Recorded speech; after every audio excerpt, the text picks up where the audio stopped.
5. Form versus content. Although propositions or the meanings of statements are always lurking behind the scenes, logic is primarily concerned with statements. The reason is that statements are in some sense easier to point at, easier to work with. For example, we can write a statement on the blackboard and examine it. By contrast, since they are essentially abstract in nature, propositions cannot be brought into the classroom, or anywhere. Propositions are unwieldy and uncooperative. What is worse, no one quite knows exactly what they are.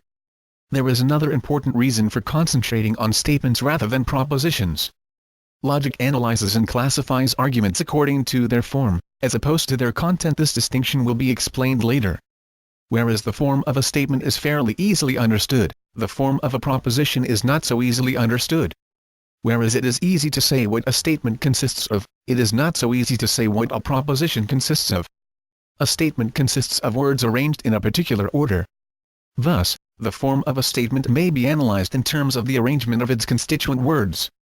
To be more precise, a statement consists of terms, which include simple terms and compound terms.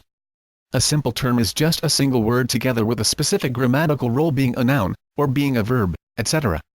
A compound term is a string of words that act as a grammatical unit within statements. Examples of compound terms include noun phrases, such as the President of the U.S., and predicate phrases, such as is a Democrat.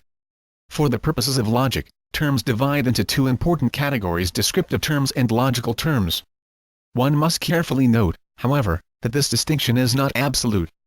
Rather, the distinction between descriptive and logical terms depends upon the level depth of logical analysis we are pursuing. Let us pursue an analogy for a moment. Recall first of all that the core meaning of the word analyze is to break down a complex whole into its constituent parts. In physics, matter can be broken down, analyzed at different levels. It can be analyzed into molecules, into atoms, into elementary particles, electrons, protons, etc. Still deeper levels of analysis are available, for example, quarks. The basic idea in breaking down matter is that in order to go deeper and deeper, one needs ever-increasing amounts of energy, and one needs ever-increasing sophistication. The same may be said about logic in the analysis of language. There are many levels at which we can analyze language, and the deeper levels require more logical sophistication than the shallower levels. They also require more energy on the part of the logician. In the present text, we consider three different levels of logical analysis.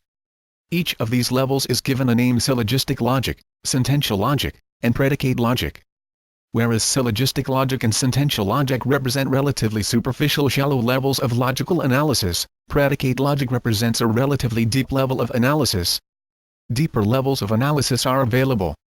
Each level of analysis, syllogistic logic, sentential logic, and predicate logic, has associated with it a special class of logical terms. In the case of syllogistic logic, the logical terms include only the following: all, some, no, not, and is, are. In the case of sentential logic, the logical terms include only sentential connectives, for example, and, or, if, then, only if.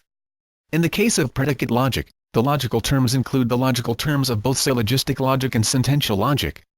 As noted earlier, logic analyzes and classifies arguments according to their form. The logical form of an argument is a function of the forms of the individual statements that constitute the argument. The logical form of a statement, in turn, is a function of the arrangement of its terms, where the logical terms are regarded as more important than the descriptive terms.